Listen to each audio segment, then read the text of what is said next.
It's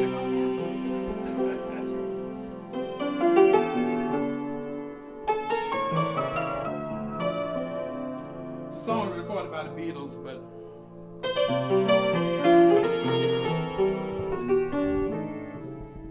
it's one of those songs that gives you hope about love, you know. What up? It's Iconic Culture TV, George Boyd. It's the Booed Up series. I got my guys here, Mike, Alvin, Demond. What's up, baby? What's poppin'? Going on. Yeah, we chilling, Hanging, baby, hanging. What'd you do for Easter? What'd you do?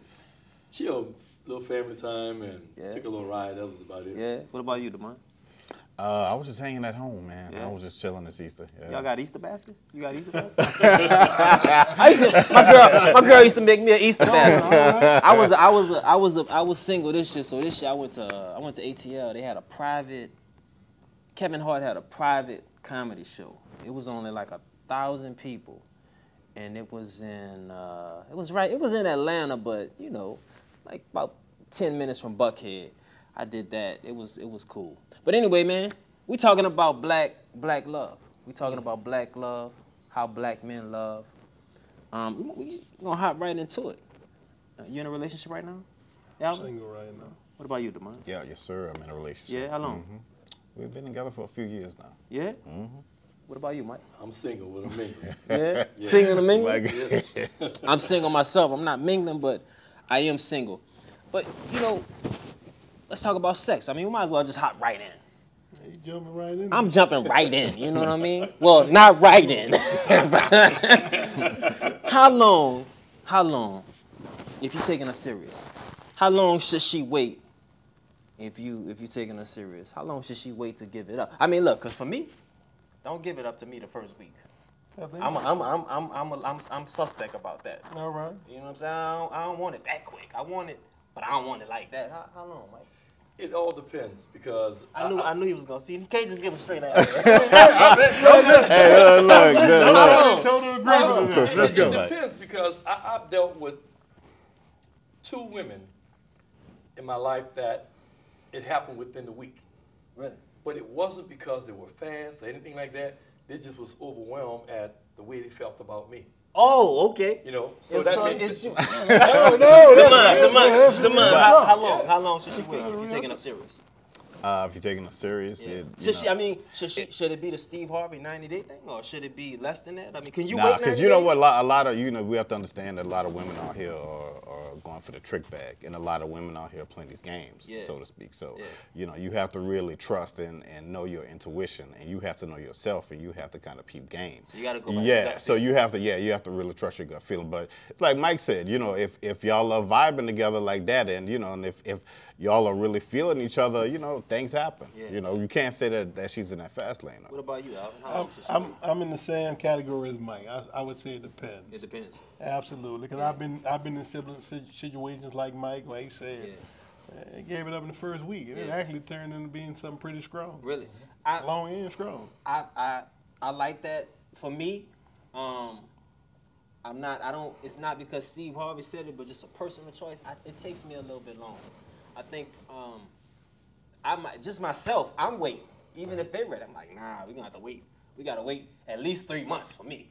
At least 3. And then I'll evaluate you after that, But I wait a little bit. So, but I feel that. I feel that. How you think the ladies feel? How you think they feel? You think that they want you to go right in and show how much you want them, or would they rather a guy that's just hanging back? Well, I believe that most women want a guy that's hanging back because she don't want to think that he's just there for the sex. But on the flip side of that, I had a buddy of mine when we were growing up together, right after high school, and he had some nice women he would get.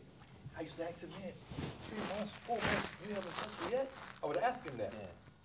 Oh, not yet. But you know why he didn't? Because he had 2, 3 women on the side that was taking care of him. So he played that role, and they thought he was a perfect gentleman. And all the time, he was out there horny. You think that you think that a guy should hang back, or he should show how much he really wants the woman, sexually? I'm talking about people that just met, I think that you could be sometimes a little overly aggressive, and that you could push the woman away. Yeah. So I think you just kind of play it how it goes. Right. It's all about feeling that right vibe, that connection. Because just like you said, when you mentioned the Steve Harvey thing, there's a lot of people playing games. Yeah. And we, as men, we all know that if we know, okay, we are waiting for 90 days, or that's what we're supposed to be waiting for, anybody can play that role for 90 days. Hey, look, I'm the calmest, most patient guy in the world. Yeah. If you have other motives than to really have a serious relationship. So, like for example, today, I've told you at times, I've been in a situation where me and a woman hooked up in less than a week, and we end up really having something for years. Yeah. But now that I am older, I am more like you. Yeah. I'm not trying to go right into it like in a week. I don't even want to do it. Do you find that with age? I don't want to say sensitive because we're still men, but do you find that we're more in touch with our feelings and we know when we give ourselves over like that, we're more at risk for heartbreak? No, absolutely. Yeah, we're more in touch. Some people come in younger and they know. Right. But with age, most men. Absolutely. You really start to value a lot more stuff. Yeah. Because a lot of times when you're young, it really is that. You know how they say the innocence of youth, even though we might be doing some dirty things. Doing some. Right. But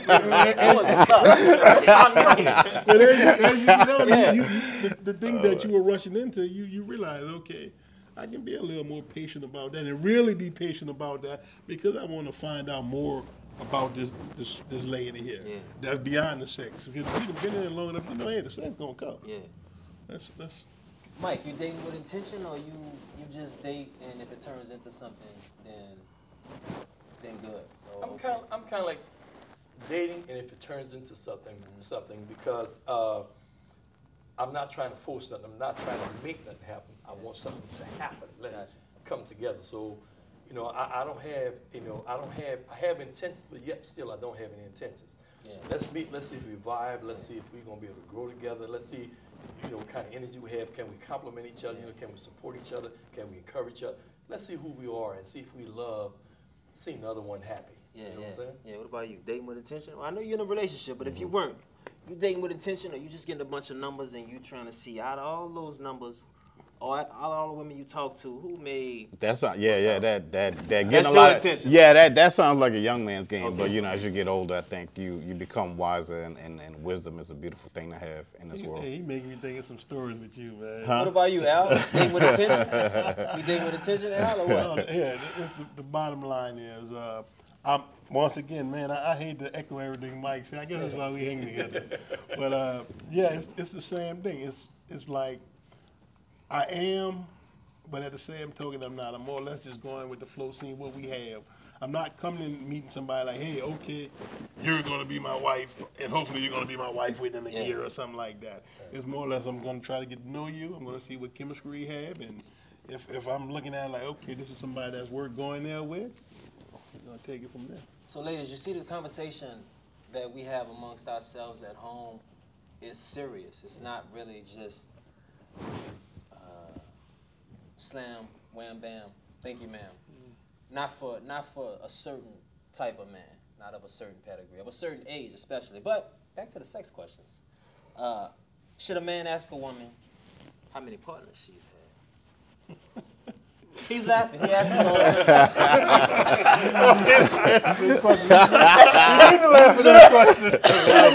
Should a man say? I'm gonna say that. A man has to decide that for himself. Okay, I think that's this man out. What would he? Me, I'm probably not gonna ask that question. Like, how many partners have you had? But I think more or less when you talk to people, when you have conversations, you're gonna figure out things along the way. So the exact number doesn't matter. Yeah. Okay, in conversation, being around a person, you're gonna see how. Kind of get an idea how promiscuous they are and their attitudes toward things. Yeah. So me saying, hey, exactly how many people have you been with? No, it's not happening. No. What about you? I don't necessarily need a number, but I need to know I need to know what you're doing with yourself. You know, even though we live in a society nowadays where women don't want to necessarily be told anything. Yeah. You know, because they feel like they have total like this is my body, this is my right. You know what happens with it, what I do with it. This is my you know what, and that's just what that is. Yeah. Mike, what about you? You asking him how many? I'm not asking them how many because what's the difference between 10, 20, or 30? But at the same time, Right, a whole lot. But at the same time, I don't want to be walking down the street and everybody telling me, Everybody get down to yo. Yeah. What's up, baby? What's up, baby? You gonna have fun tonight, baby? I don't want that. I tell you, ladies, the reason why I asked that question. I went out with a girl, and I asked her how many boyfriends she had. She was from Johannesburg, South Africa, and she told me, "Oh, I have not had any boyfriends." I was like, "Oh, really? Oh, this is a candidate right here." I said, "Well," she said, "but if you mean how many people have I dated?" I said, "Well, that's exactly what I mean. How many people have you dated?" She said, "Well, oh no, Mr. Boyd, I can't tell you that." I'm like, "Well, you definitely about to tell me that, though. It's, this date about to be over." But I asked her how many people she dated, how many boyfriends she had. She didn't differentiate the two. As a matter of fact, she told me that she slept with the guys that she dated, but she didn't consider them boyfriends because they weren't considerable. That wasn't her caliber. And so, for me, it was important for me to know, moving forward, how many partners. So Bailey was our partner. She was out having a good time. She was having a good time. I mean, she said dating. She was having a good time. So you have to be specific when you ask people. And I don't, I feel like if people don't want to answer, that's fine. And if you choose to still date that person or see that person, just be mindful that feelings don't stay the same. So once you start sleeping with a person, everything intensifies. The things that you weren't concerned about become concerns. Yeah, the things that you didn't feel, you feel. That's the reason why. Feelings definitely get involved. Can I add this, Chuck? You know what I had a problem with when it came to that is that, and it started way back when I was young. When I was coming up, we had record hops and stuff like that. And you would. Oh, come on, you were the edge of record hops. That's right before disco. So, this nice girl, you might fast dance or whatever, and when a fast song went off, everybody go back to fanning, whatever, cooling off. And then you decide to walk across this floor to go ask that lady You had to to have dance. intentions. Oh, I'm tired, I'm hot, this and that. So now I have to walk all the way back across this floor, or you just stand on that side. But then this other dude walk up. He says, "You want to dance?" And now she's on the floor dancing. Yeah. Same thing happens when it comes sometime with women dealing with guys when it comes to sex. Yeah. Mike, 90 days. I have the 90-day rule. But here comes Sweet Daddy, whom she have an interest in. Yeah. He got 9 days. Yeah. But for me, it's 90 days. That's your rule. That's going to be your principle. Yeah. But now it's not your principle because you like it. Might So be it's not 9 a principle, hours. it's a preference. Exactly. And that's what I have a problem with. So now that's for women and men. Right. We need to focus more on what are your potential partners' principles and not their preferences. Right. We still on sex though. It's iconic culture, booed up, all male review. All right, so we back on. Mike, what's the longest time you've ever gone without having sex?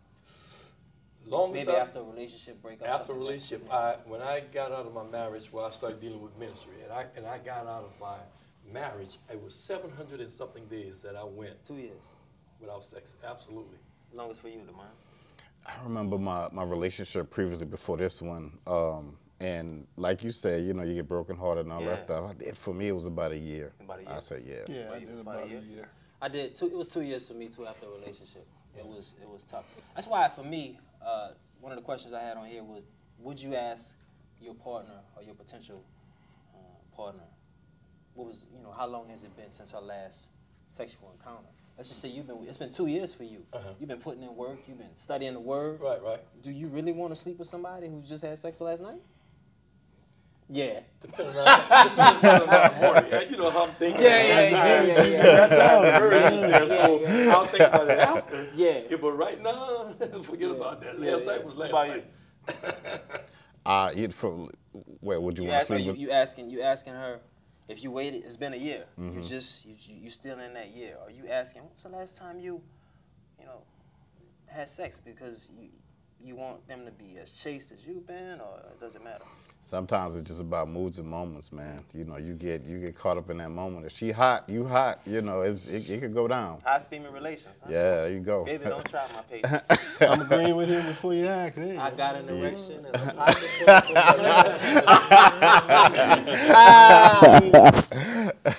Oh man, so last sex question here.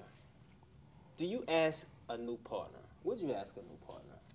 I don't even know why I'm asking Mike, but I'm gonna just do it for the fun of it. Would you ask a new partner to take a test with you, or you just using a condom, or you just going in deep sea diving?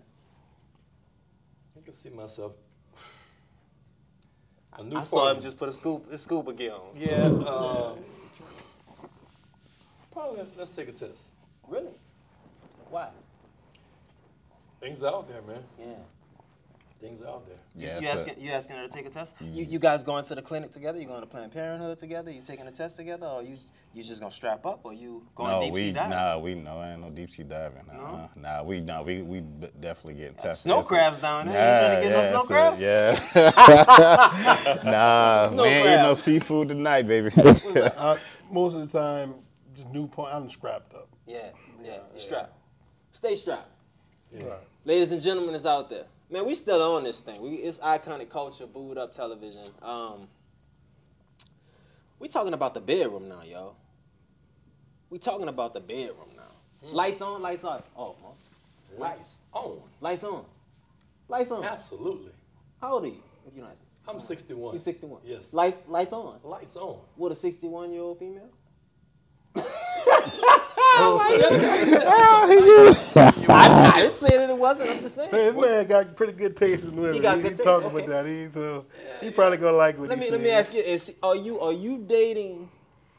What was the lady's name on Boomerang? The old one, who Eddie Murphy. Heard the kid. What was her name? I forgot her name. You doing that? You messing with that? Believe it or not, You like them with the bloomers on, or you like them with... Oh, you got, okay. bloomers. Yeah. I didn't want to see bloomers. Lights on or lights off? I don't even know what bloomers are. Look, Eartha Kim was sexy though. Oh, no, I'm not saying she was. I know, but I'm just saying, The role she played Eartha was Kim. funny. Yeah. Lights on, lights off. I say we could meet halfway and dim them. Okay, you going with the dimmers. Lights on, lights off. Oh, Yeah? I want to see expressions. I want to see expressions. You want to see if she really into you. Yes, I need to see that. I like that. So she had a long day. This your girl now. Y'all in a relationship. You loving her. Ladies, this for y'all. I just want you to know how we really feel. I want you to know how we loving on you. you better really put the love lights you. on these days, and I just say that. Keep the You lights better on. keep the lights on. Especially if y'all just met, right? Have the light, have them bright. You better have them bright. Hey, it's your girl. Y'all Okay. been dating. I mean, you love her. Okay. She had a long day at work. Okay. It's a little funky down there. Okay. You looking past, or you gonna smash? Yeah, get it cleaned up, baby. It's not bad. It's just, Yeah. it's work day. I would have to work and get her in that position for it to happen. Yeah. I'm not gonna force it to happen. Yeah. If she ain't feeling it, Yeah. I don't want to deal with it. Yeah. But if I could get her to, talk to her. It's one of those days when you just wanted it. You just realize, wait, she been sweating. She just came from the gym. Well, I'm gonna try to milk my way through that Okay. and try to get her at ease, talk about her day, get her more relaxed, get her mind off. Maybe it's gonna be a better day. Get her off guard, Yeah. and then try to go in for the kill. Yeah. You know what I'm saying? She got to take a shower or coming back in an hour? Nah, it's something about women, man, and with like the sweat, the perspiration off the body. It's like real sexy. Now, It really is. Now we ain't It trying really to is. we ain't trying to baptize the funk now. You know what I'm saying? Now, but if it's not too bad, yeah, we can make something happen. It really is something sexy about Yeah, that. You don't, as a woman, like you don't very have to sexy. come. You don't have to come fresh out of the shower. But you don't have to come fresh from outside. Right, there you go. Yeah. Right? But we Like don't you've mind. been We throwing really trash don't mind. all day. Yeah. Especially if you our girl. We love But it. once again, we men. So yeah, we didn't have the moments, and I know there's been time me and my lady had been working out and everything, and we handle that. Yeah. But under most circumstances, I really am a smell type of guy. Really? I like it better when the woman got old. Oh, you like them floral. Bad and put the Victoria's Secret on and all that. I'm that guy who like. If you meet this man, don't step up if you just came out of the gym. Go run to the shower. Look, I just recently got back into the gym. Okay. Some of them that's in the gym, baby, you can step up. You can step up. You can definitely step up. So let me ask you this. Dirty talk, or you treating like a lady in the bedroom? Dirty talk. Straight up. Dirty talk. Oh yeah, we definitely talking dirty. Talking dirty. What we doing? See, that's a more complicated question. You said talk dirty. What do you mean by talking dirty? What I mean by talking dirty? Yeah. Come here, you dog asshole. Oh, not like that. You done got it. That's not what you meant? No, that's what I meant. What you mean? That's Dirty exactly. talk. I'm probably can't say what I want to say. He put the Casanova. Casanova. Okay, so you talk sexy talk more. You doing sexy talk? Sexy talk. Yeah, that's my. Oh, yeah, that other stuff. Sexy Central. I mean, well, you know, it's just not the way you said it. Just not like that. No, you never said that to a woman. No, because most of the women I dealt with, if I would say something like that, it's gonna be like a turn off. They gonna turn around. They gonna turn around and look at him like. Yeah. Hey, hold up. Yeah. I don't tell you what you just said. You gotta go. Ladies. Knock Mike out. Wait. So. I'm more of a sexy talk. Sexy talk. Too. Now look, look. I don't know if y'all, but look, I done done it in the park, done it in the car, done it outside, done it on swing. But it's more of a sexy talk. So we get into some wild stuff, but yeah, I'm not usually like you whatever. You know if I'm pulling a hair, and I pull some hair and all that other stuff too. Better not put hair these days. I was aware that it was in the weed. Back in the day, huh? Let's talk about signs, though. Oh, Let's talk about goodness. signs. What signs do you look for to know this is a good woman for you? You just met. Y'all hanging out. Y'all been to a couple dinners together, some lunches. What kind of signs are you looking for? What are you looking for? Start with me. I mean, it personality and the chemistry that we have together. That's so important to me. And I told him one time, if you took 5 women, let's say if you took 3 women and it was a set of triplets and they were identical, the same, but it's that personality. Okay, what I'm looking for, I love a woman with a sense of humor. Yeah. You have to be able to laugh. You have to be able to laugh at yourself. Yeah. That's very important to me. How she treats other people, the attitude. Yeah. You know, because I'm going to tell you right now, I know you hear a lot of the real popular talk is they come in, I need a woman who's fit, feminine, and submission and all that. I like a woman with a little spice to her. Yeah. I don't mind a woman who talk a little shit. Okay. Whatever, you know. Right. I got that. But everything within balance. Mike, what kind of signs you looking for? What is she? What's a good sign? You know, she going to church? She knows the Bible, or is it the way that she walks? What signs you looking for? Who she is as an individual, whether she love herself and know herself, how she treat others, and especially those who can't pay her in return. You know what I'm saying? The waitress, the waiter, and those type of people. Yeah. I'm also paying attention to what is important to her. I'm listening. Yeah. Is money most important to you? Yeah. Material things more important to you? Status more important to you? Yeah. I'm listening to those things because if those things are most important to you, where would I come in at? Yeah. You know, I mean, if that's important to you, that's your goal. That's your aim. And if I can't provide that, if I don't fit that mold, you don't have time for me because that's number one for you. Right. Those things are first and foremost. Right. So I need to be able to say, you know, I want to know who you are as a person. If you know who you are and you love yourself, well, we could learn to love each other. Right. And I don't have to worry about all this other stuff, you know, going on. So basically, that's why I am with that. Demar? I like the bond and the chemistry. I like the formula, the conversation, something that goes to the fact of, you know, the small stuff like, when can I see you again? You know, I like her to be, I love her to be, you know, open and honest, and just naturally just to be herself, and that just naturally opens it up for me to be myself as well, so we can be connected like that. Touré Roberts wrote a book called Wholeness. In the book, it's 5 components that he mentions. You got to get the book if you don't have it, Wholeness. 5 components that he mentions. I'll mention 3 of them, though. Chemistry, connection, and divine purpose. How important do you think, not just chemistry and connection, but how important is divine purpose these days with so much heartbreak, trauma? You think that's an important factor? It's very important because divine purpose lets you know that I'm not in it just for me, but I'm in it for us. Yeah. And I'm paying attention to what's important to you, what you love, and what you care about. Because I need to help you to get to where you're trying to go as I get to where I'm trying to go, and you help me to get to where I'm going. So I think it's very important. Divine purpose, Toure, an example of divine purpose for Toure was when he and Sarah met, they both published books around this time when they first met. And unbeknownst to them, the bookstores would place their books next to one another. How would you gauge you meeting a person and you guys having divine purpose? What are some signs you would look for to know this might be a divine purpose? Like you guys run into each other randomly somewhere, or she goes to the same church, or she knows a family member or something like that?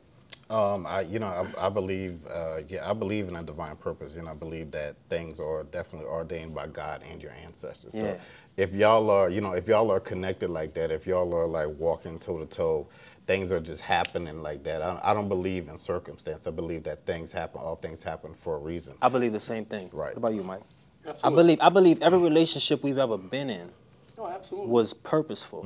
Sometimes they turn out bad because both parties have to be willing to put in the work, change, and grow. But I believe that divine purpose for you as well? Oh, absolutely. Yeah. Right along. And it helps so much because and I found this throughout relationship that a lot of times people don't pay attention, or women don't pay attention to what's important to you, or they play a role or play a game as if they gear towards what's important to you. But the things that are important to you, and one of the things that's important to me is my mom. Yeah. She's older now. She's, my father's deceased. And I like sharing a lot of free time with her. Yeah. So if I meet a woman and she says, well, she learned, paint, and study me and understand that's important to me, Saturday the guy is going to play golf. I would like to go play golf, but I need to take her to the supermarket. Yeah. Baby, don't worry about that. I'll take Mom, go enjoy yourself with the boys. Yeah. So that's a divine purpose. That is now. divine. You know? That is divine. I feel that, What are some red flags that you may not look for in a woman, but some things that you need not ignore, you need to pay attention to when you meet somebody? And I'm not talking about they smoke, or maybe I am. They smoke or they drink too much, they go out, but what are some red flags that you've encountered in the past that you have to pay attention to now? Because we learn so much from the relationships that we've gone through, or we should. We've gone through relationships, we've gone through breakups, right? And we get back into another relationship and someone shows us the same sign, but what do? We ignore it. What are some red flags you've ignored? First of all, and I talk to people so much about this. A lot of times I've had so many friends, hey man, this person changed. This person didn't show any sign. This person just completely changed up on me. That's what they say. And I've always been a big believer that, hey, people show you signs from the beginning. A lot of times you're just so caught up in the, the honeymoon of things that you just choose to ignore those signs. So when you say that, if you have something like, okay, this person's smoking, you don't smoke, that's, in many cases, that's a big red flag. Right. And so that's not real obvious. But it's just a little thing. I remember being on dates with young ladies, and it's time to tip, and I'm tipping, and I leave a nice tip, and they kind of tripping on, like, you left too much money. Yeah. And I'm right after, that's a sign, because Yeah. okay, this is how I'm treating somebody. Right. The person gave us great service. Right. I'm leaving a nice tip. Right. And then you sitting there, you counting my pockets, you Yeah. counting the money. I'm like, you're throwing up red flags. What's a red flag for you, Pocket DeMar? watching. No? What's a red flag for you, DeMar? I was definitely always taught to be observant. And, Yeah. if you let somebody, give somebody an opportunity to talk, or just necessarily give somebody an opportunity to give them enough rope, and they'll show you exactly who they are. Red flags, Mike? Some things you may see that you need to pay attention to. Some things that I'll see is the fact that where there's is a woman's vested interest at the most. Again, I shared it a little earlier. Is it on things? Is it about her appearance more than her external appearance versus what she put in her internally? Yeah. Who she is as an individual, developing character, Yeah. integrity, those type of things. You know, the intangible values that she possesses. If I see her vesting or investing more in the external side of things, Yeah. that's a red flag for me, because that's going to fade away sooner or later. Yeah. I need to know, who can I live with when that's faded away? Who are you when that's gone? A couple of red flags for me that I've run into that I found to be very, very important is transparency. To be clearly transparent and not hide things or not wait until a later time to bring something up that should have been brought up early in the relationship. Also, how a person treats someone is how they will treat you. So how they treat someone that they don't like or someone that they do like, if they just cut people off for you at the beginning of your relationship, that may seem like it's very attractive because this person is just doing whatever, but believe it or not, there will come a day when you'll be on that other side of the cutoff, because if a person is able, has the ability, whatever a person has the ability to do to someone, they can do to you. And that's a perfect example of a red flag. Like you said, how does a person treat somebody that they care about or allegedly care about on bad days? On bad days. When y'all on bad terms. Yeah. Like, wait a minute. The bad days, to me, the bad days matter the most, because it's easy to show love on a good day. It's easy to show love when, listen, you know, you having a good day at work, you're going to work, you don't need to talk to your girl that day. But what about those days when she made you upset and now she wants to ignore you, or she doesn't want to see you, or she doesn't want to be bothered with you, and you really need to talk? What do you do then?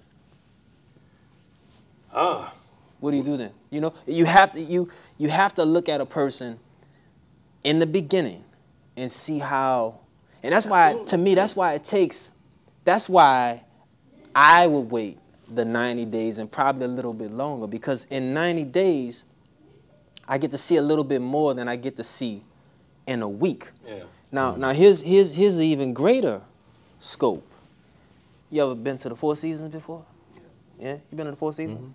You've been to the Four Seasons, right? Like the Four Seasons, right? I was over there Friday. Yeah. Four Seasons.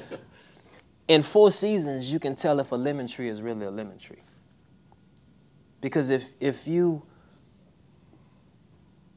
come up on a lemon tree in winter, well, I mean, you don't know what it is. But if you wait until summer and spring, it's gonna bloom. So the longer you wait, the more apt you are to see who a person truly is. I'm not saying string them along. I'm saying get to know the person.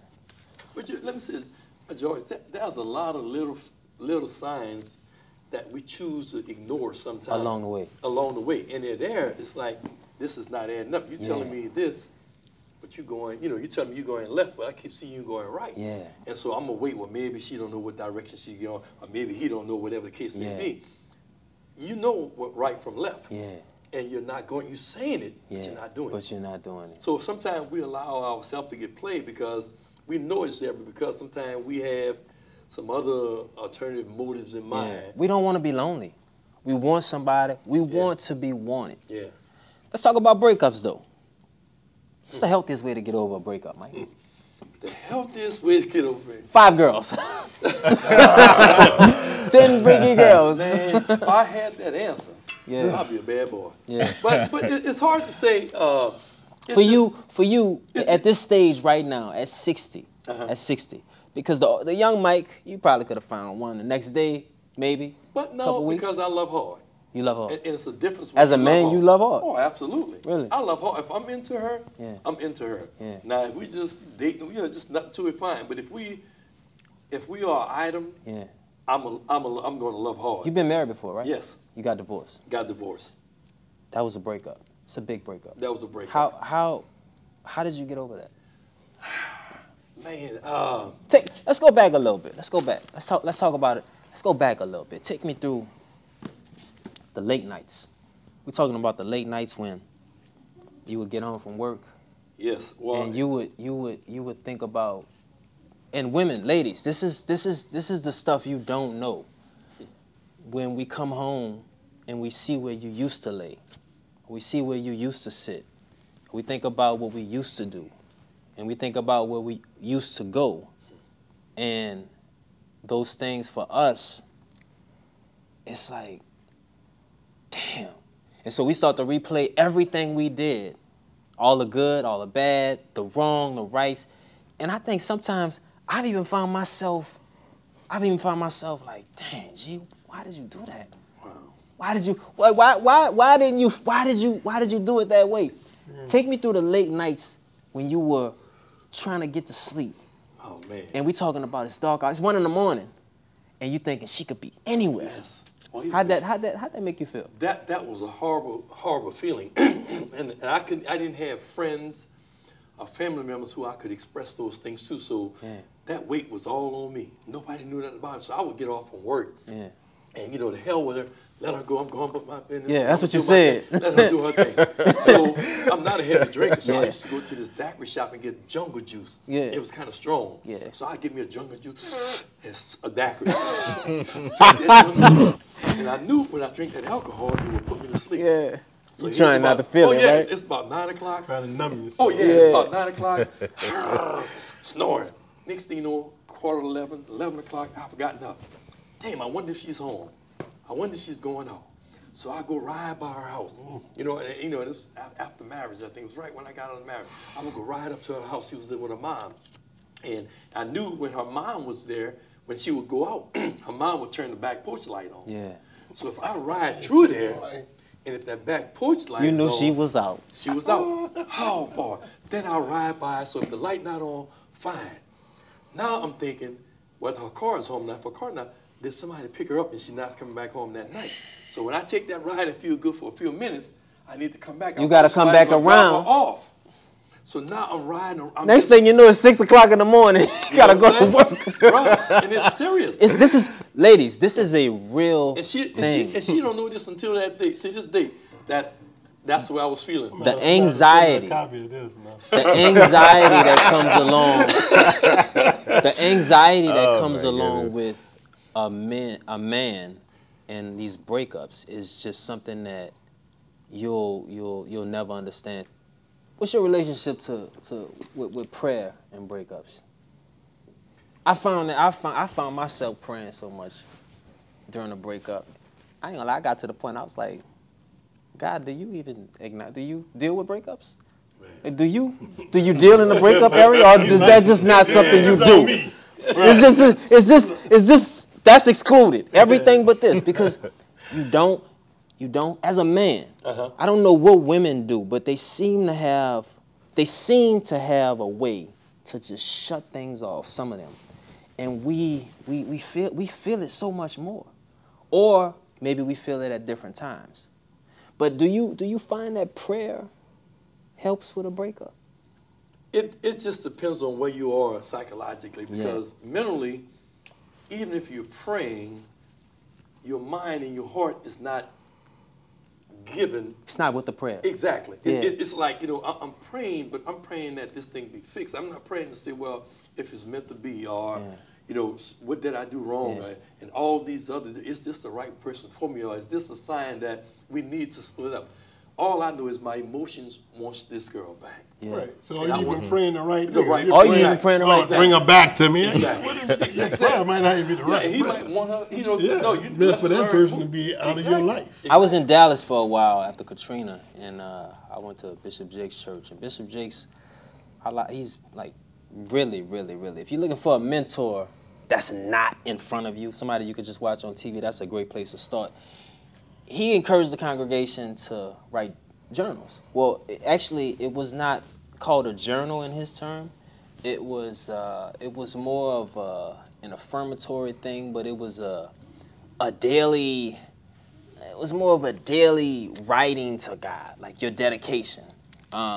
And so I would start writing. First I started writing, it was a bunch of foolishness, I'll be honest with you. A bunch of cuss words. F you this, I can't stand you, blah, blah, blah. But eventually it morphed into me being able to write my thoughts. I gave it time. And I remember this was probably 2008. And so my journals turned into daily intentions. And when I would go through breakups, I'm saying breakups like I went through a lot. It was only 2, but this last breakup, I saw my journals turn into prayer journals.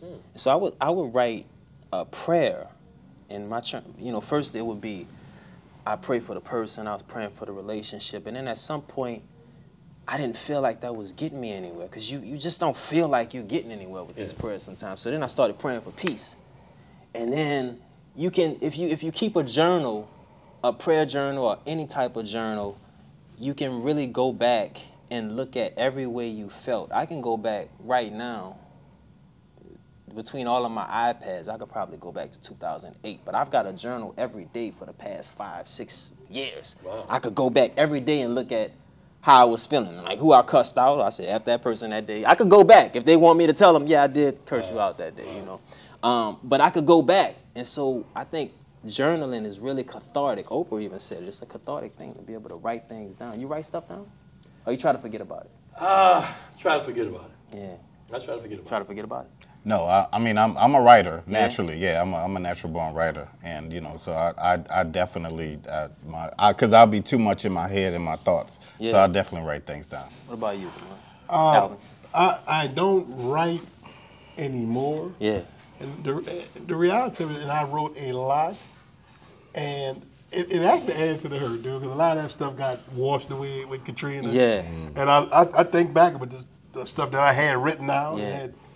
And sometimes I think about the memory, and I don't remember all the little details that I had written down from something 25 years ago. Yeah. And I do find myself, man, I wish I still You had still that had it, journal to have everything in a sequence. How did things really happen? Just like you said, you can look in your journal and you can see, hey. I can go back. Right. Yeah. Right, so yeah, it's real I important. think journaling also helps you to see, you know, if you've been in a relationship or you've had good times, bad times, sometimes you could go back and really look at how many good days you had in that relationship, how many bad days you had in that relationship, how many days of your life for the past year have been good, because you could go back and see how you felt that day. Since we're talking about journaling and writing, let's talk about therapy. You ever been a therapist? I've never been there, but I'm open to go, and I really believe that I need to go. I think all of us really need to go to some degree or another. Yeah. And I think, man, I think it would do us all the good in the world, because there's some buried hurt. Yeah. And things that's inside of us that we're buried, we just living on top of that. Why do you think we, people of color especially, why do you think we don't go to therapy? We would rather go get a drink. We'd rather smoke some weed. We'd rather try to sex it out, cover it up, and keep covering it up and keep burying it with things and things and things instead of talking it out. Why do you think we do that? Well, pride is one of the things. And the other thing I believe is that if I need to go see somebody to tell me my problems, you know, which ties to pride as well, they don't know what's wrong with me. I know what's wrong with me. Yeah. You know, so why am I going to let somebody else tell me what's wrong with me, and I already know what the problem is. I know what it is. If she do this and if I do that, it'll work. But it's more to it than that. There's other things that are brewing inside of us that's causing us to react. And we have normalized it, so we don't feel there's nothing really wrong with us. Because it's been normalized. And that's the case. What you think about therapy? Well, it's a stigmatism thing, and it's something that it's very harmful to us, you know, especially within our community, because we don't have a lot of safe spaces like this, you know, unfortunately. And you know, a lot of people take what we say or what we do and they like to flip it against us. But you know, we have to understand that our mental health, along with a lot of other things, you know, our mental health is very, very, very important to us. You know, like especially getting it out with someone who, you know, with someone who's maybe a clinical psychologist, someone who can help us to, because these things are layered, you know, somebody who can help us to break these things down. Yeah. You been in therapy? Yeah, I've been a long time ago, Yeah. and I agree. It's a stigma thing. Yeah. In our community, when I think back to, and all us grew up in like Christian homes, Yeah. and it was always more or less you just go to church and you pray, and therapy was never really pushed in our community, and it was seen as okay to people who were just nuts go to therapy, not okay. Everyone has problems. Yeah. We, like you say, some people medicate with drugs, with alcohol, with sex, with food, with a whole host of things. And, you know, I went to therapy when I was young, and I really realized, yeah, man, this is really pretty cool. This is really good to really get some stuff off that you may have had pent up in you that you didn't feel that you can just tell anybody. So, but I would say more of us, it comes back to stigma. It wasn't really pushing our community. Like now, you know, I hear a lot more people talking openly about it now. Like, hey, you should go see a therapist. There's nothing wrong with it. Lord knows a lot of people. Definitely. One of my relationships when I first met, she bought me a book. It was called Post-Traumatic Slave Disorder, and in the book, it talked about slavery in terms of it becoming a part of our genetic code. encoding. Yeah. And although none of us have ever been enslaved, we've never been on a plantation, our ancestors and the pain and the things that they experienced was so horrific that it traveled and passed and became a part of our DNA in such a way that we react to things that if we sat down with a therapist or we sat down with a professional, they would ask us, why did you react that way? And your answer would be, because it made me mad. But it's more to it than that. Yes, I agree. It's so much more to it than that. So I definitely, I believe in therapy myself. And I think that not just dealing with relationships, but with anything. It's always good to see a therapist. We back as Iconic Culture TV, booed up, all men, male review. Black love matters. Black love for black men, it really matters. I mean, we go through stuff every day. I'm going through a little something right now, and that's why heartbreak is so important for me to talk about. Let's talk about crying out. You ever cried out? You ever got hurt so bad that you brought tears to your eyes? Oh, yes, absolutely. As a man, really? You cry? Yes. Ladies, Man, men cry. Men cry. Cried to mine? Yeah, I mean there's a interesting quote that says, "Men cry alone in the dark." Alvin? Oh yeah, today cry. No question about that. I got to a place. I'll be honest. I never used to cry.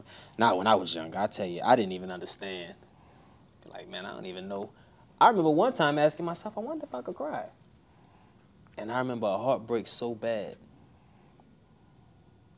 that I couldn't even get the tears out, right? Yes. And then I remember a point where it was just, I had to cry because if I didn't, it was so much anxiety that was pent up on the inside. Like, that was my way of releasing the anxiety. But I also remember being in front of a young lady and just letting her know how upset and how hurt I was. And I remember tears just falling. And I remember her just looking at me like she was good. And I talked to my therapist about that, and I said, man, she just seemed like she was good. My therapist said, you're identifying that. Because I said, she just seems so strong. And she said, you're identifying that as a strength. She said, but if a person you've been in a relationship with has been telling you how much they love you, they want this, they want that, if they're not feeling some of the same things you're feeling, she said, one of two things is going on. There's a major distraction. So there's somebody else in the picture or something in the picture that she's distracting herself with. Or number two, she was lying. Yeah. And if she was lying, she not only lied to you, but she was lying to herself. And that's a dangerous thing because those lies catch up with you. Yeah. Tears are real. I think that they serve I think they really are cleansing. Like they really do cleanse. If you allow yourself to cry out, you don't have to do it on social media. You don't have to do it on Instagram. You have to show people how you really feel. Yeah. But you can really get somewhere private and just cry. Have you ever cried out in front of a woman? Yes. How'd she reply? Did she receive that? Was it received well? Well, I think twice I've done it, and I think what it was, it's like that was an opportunity for her.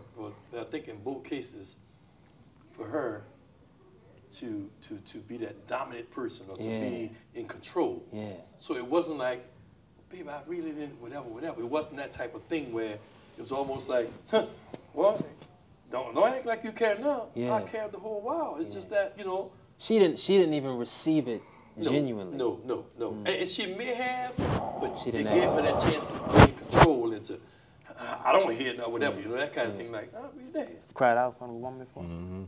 Yeah, same scenario. You know, you get like almost like that cold shoulder in a sense. You know, that's why for me it rarely ever happens. It ain't gonna happen again. Yeah, no. Elvin, you cried out? I mean, and when you say cry out, you mean relationship-wise? Relationship-wise, relationship? No, I never did that. In front of. Elvin's the boss. Show no emotion. Show no fear. Fuck these hoes. Let's you didn't say that, huh? That was a joke. Relationship-wise, I mean, right. Women have definitely seen me cry, but they have not seen me cry over hard, nothing like that. No, I'm not. No, I'll go cry in that condo. So yeah. Let's talk about apologies. You apologize for things you've done? Or do you apologize for the things you've done wrong? Or do you just not do them again? What's your process? I think personally, my way of apologizing, that's why it's good for you to understand your partner, your partner understand you. My way of apologizing is by doing something good, getting her back on level ground, and then coming back saying, baby, I'm sorry. You know, when we level-headed and we're in a good mood. Yeah. That's my way of doing it. So I may not do it right off the bat because the last woman I dated, when I would do it, she figured I was doing it because it was in the moment and I was saying I was sorry or I was saying it to keep her quiet. So if I could get us, you know, in that mood, we could get in that mood and we'd have, babe, I'm sorry for what I've done. You know, she received it better, I believe, for me. Have you ever had a woman apologize to you? Oh, yes. Really? Oh, yes. Really? Yes. Apologize to women? Yeah. Yeah, I feel like Mike, it in a sense, it has to be like on that equal field. It's all about like those moods and those moments. Yeah.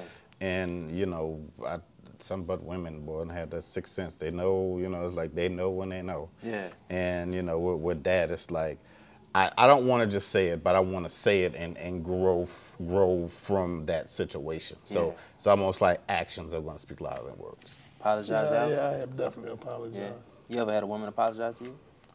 I have, but like 10 lifetimes ago? It's a rare thing. Yeah, it don't happen these days. Like to apologize. I've had a woman say, what did I do wrong? I wanted to say everything. But okay, you need to get started? Oh, man. So we got this formula. It's called A equals ATTR. And it stands for apology equals the ability to take responsibility.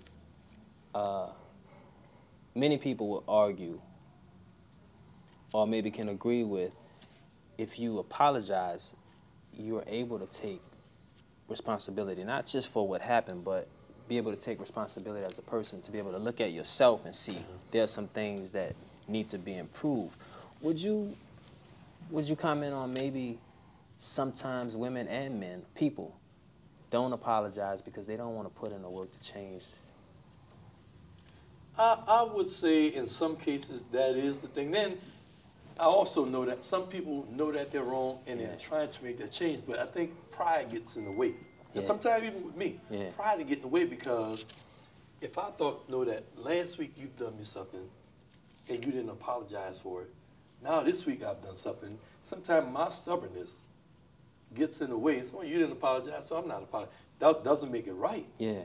But sometimes my stubbornness get there And that muddies the water because, you know, you need to be a bigger person sometimes and say, all right, you didn't apologize, and sometimes it's my fault because I'll play tick for tack, and that's not good.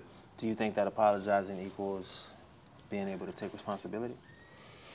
Very much so, you know, because that's like kids, you know, it's just real talk. You know, when you can stand there and stand up and be like Tony Braxton said, just be a man about it. I like that. I like that. How important is it for a woman, your woman, to be responsible? Or can she just do something and it just don't matter? If she can't apologize and can't be responsible, I mean, hey, I realized I did this and didn't come back and admit it, she's not going to be my woman very long. Really, you heard it from Elvin.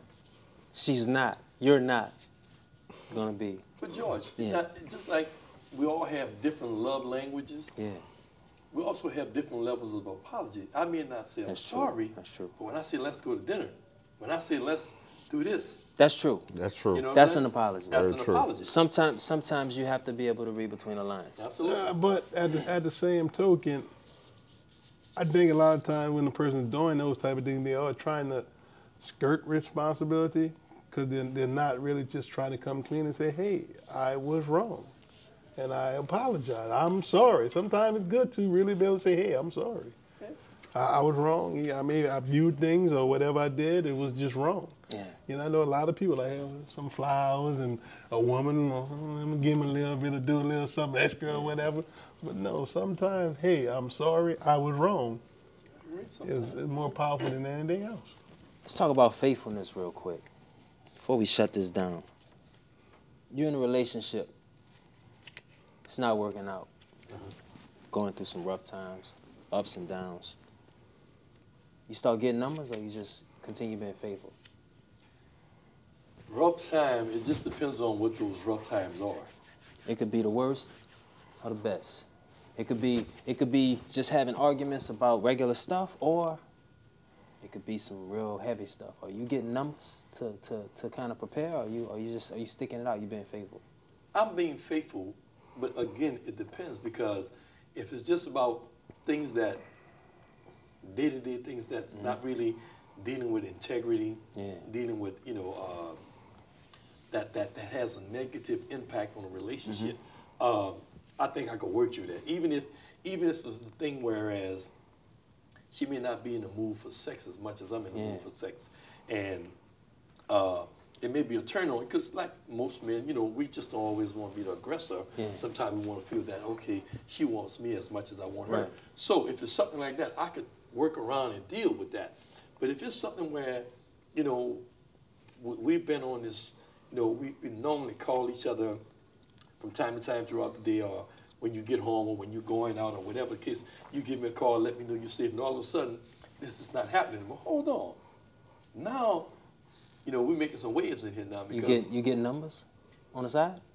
Or you just, well, you preparing? It depends on how long that goes on for. If we don't correct that, that probably will happen. I probably will start getting numbers. You would? Yes. Would you count that as cheating, or would you just count that It's as cheating.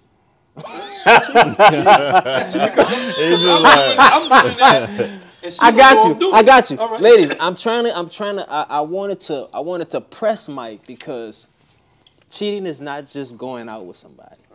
It's not just sleeping with somebody. Cheating is not playing fair. And fairness is if you're in a relationship with somebody, you're in a relationship with that somebody.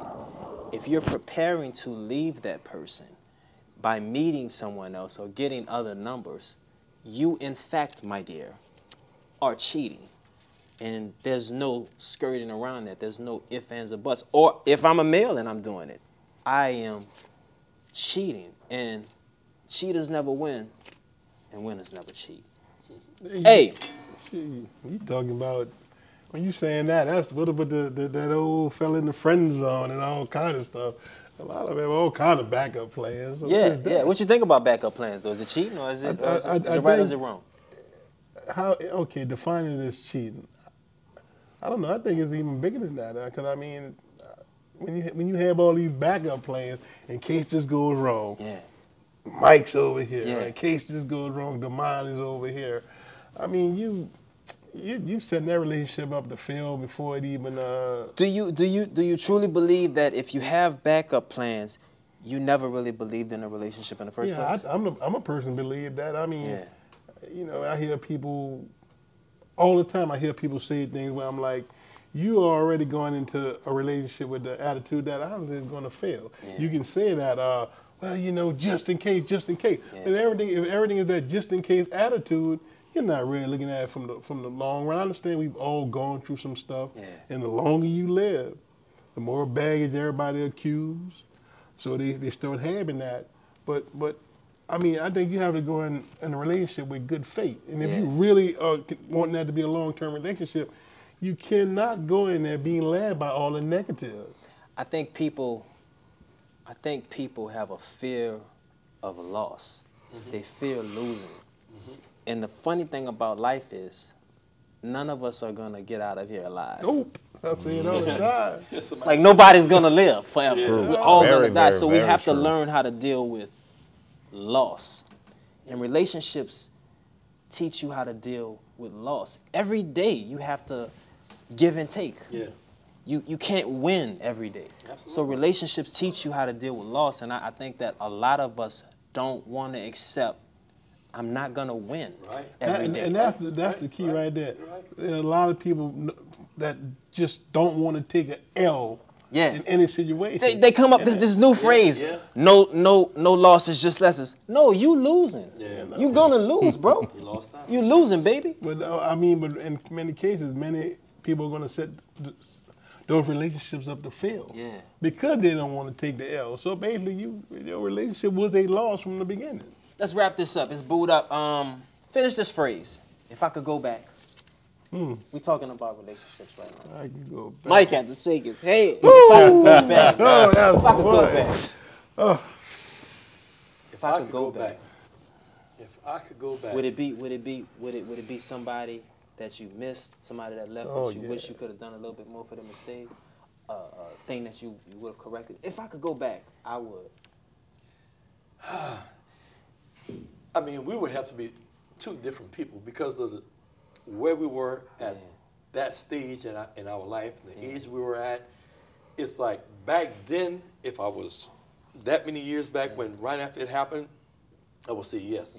But because of where I've grown and probably where they've grown, I don't know if it would be a good fit now. So I don't know if I would go back in that aspect because we're totally different. I mean, you're talking about years back. I'm talking about, 20, 30, 40 years back, you know? If I could go back, finish.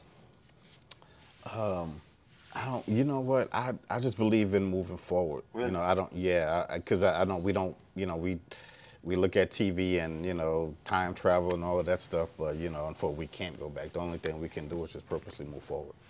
Anybody? I mean, that's a way. kinda where you That's not the way. That's a way of looking at it. But that's not the way because you said if I could. If go I could back. go If you back. could. Oh, if I If could go I could back. go back. There's one. It would have been a complete do-over. Yeah. Yeah, absolutely. Can I ask a question? Yeah. And you and I sent you this a couple of weeks ago. Yeah. What is the benefit for a man to get married today? What is the benefit for a man for him to get married a woman today? That's a good one. The benefit for a man to get married. Absolutely. What's the benefit? That's a real good one. I think, for me, I'm with the scriptures when the Bible says, when a man findeth a wife, he findeth a good thing. But I also believe, I think we should start with that, but I also believe that all women are naturally, they're made in a specific way. And the way that they're made is something that we have to be mindful of going into the relationship. And we'll end it with this. Every one of us as a man, we go into relationships and we expect things. We want our woman to do this, we want our woman to do that. But women are naturally incubators. So whatever you give a woman, she grows it. You give a woman a seed, you get a baby. You give a woman a house, make it home. You give a woman pain, Get the problem. you got you got a motherfucking problem. You see, so when we look at it from that perspective, it's hard. It's like that taking responsibility thing, because now we have to go back and look at a lot of our actions. And I'm not saying that they're exempt, because they have to look at their part too. But we have to look at this woman as, I'm depositing into some, I'm gonna get back what I'm depositing. On the flip side though, we're also human beings. Although we're not incubators and we can't produce a child, we're still creative beings. So we're products of our community, products of our environment. So if you go home to a woman that argues every day, at some point, that's gonna get inside of you. Oh, it does. And Alvin is not gonna be the easygoing Alvin that he used to be. Yeah. He's gonna be edgier. He's gonna be angrier. And it might take 6 months. It might take a year. But the same Alvin that wouldn't have cussed you out is in your face now. Yeah. The same George that would have never, ever got in your face is, I wish you would. Yeah. Because everything you're putting into me is bad. And I can't even be myself around you. So when we talk about the benefits and advantages of being married,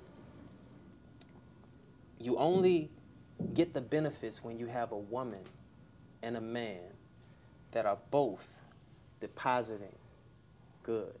They don't have to be the most beautiful people. They don't have to be the wealthiest. But if they're both depositing good into this situation, all it can do is bloom and become a beautiful flower and become a tree. So there are so many benefits that can be unnamed, so many that you don't get from the street, because you can never get a person, you can never meet 10 women in the street that are consistently depositing into Mike, Right. because they don't care about Mike. Right. But when you have someone that loves Mike for Mike, when you have somebody that loves Damon for Damon, when you have somebody that loves Alvin for Alvin, and they know the history, they know the time that you've invested, the benefits that you get, you can't count them, you can't weigh them. But all right, you start off by saying, scripture-wise, he Yeah. that findeth a wife. Yeah. The definition, and I believe the principle in what that was speaking about as finding a wife, Yeah. versus the women of today. Yeah. With the internet, Yeah. with all this other foolishness coming Yeah. from dysfunctional homes, Yeah. you know, I mean, it's just so much that goes on. Yeah. I don't know if that same principle, well, the principle is still there, but that same caliber of woman, Yeah.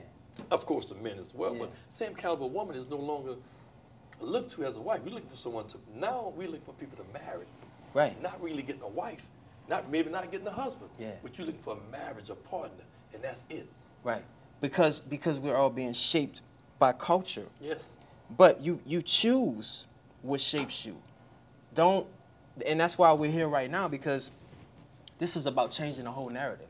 We're not looking at social media. We're not looking at what culture says. We have to redefine what black love is. Redefining what black love is means I define what I want. I'm not looking for what social media says. He doesn't have to be this tall, make this amount of money. She doesn't have to be shaped like this or wear her hair like this. It has to be some of those principles that we went over. Yeah. Divine purpose, chemistry, connection, and even more than that. So it's so much more. It's so much that you can gain from being married, but first we have to start with just black love. It's Iconic Culture TV, George Boyd, Booed Up. We on our way out. Next time we're talking about anxiety, domestic violence, social media. We got so many topics we're gonna cover. We are redefining the narrative of black love. Black love matters to black men, it matters to black women, it matters to black families. Black love matters. We'll see you next time. In other words, darling, kiss me. Fill my heart with song. Let me sing forevermore. Let me see what spring is like. Or Jupiter and Mars. In other words,